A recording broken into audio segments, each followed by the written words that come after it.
Puri medical अंतसत्वा प्रेमिका को धरी प्रेमिक चंपट मारिबा को प्रयास करुवा बेले धरिले स्थानीय लोके और मेडिकल सिक्यूरीटी।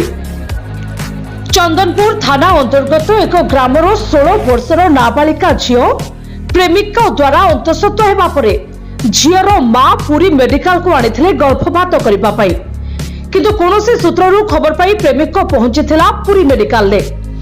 झीर मां पीवा पानी पाई बाहर को जाइथिबार सुजोग नहीं मेडिकल भीतर को निजर अंतसत्वा प्रेमिका को धरी फेरार हेबाकू योजना चलाइथिला प्रेमिक किंतु ठीक सही समय रे झीर मां नजर में पड़िथिले झील एवं तार प्रेमिक। झील को तार प्रेमिक नहीं जाउथिबा घटना को नहीं मां चित्कार करी डाकिबा परे मेडिकल ले थिबा लोके एवं मेडिकल सिक्यूरीटी गोड़ाई गोड़ाई धरिथिले उभय प्रेमिक एवं प्रेमिका को।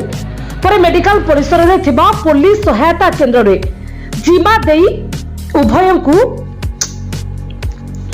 परे मेडिकल परिसर रे थिबा पुलिस सहायता केंद्र रे जिमा देइथिले उभय को। तबे एपर्यंत झीर ना एवं प्रेमिकार ना जना पड़ी नाही।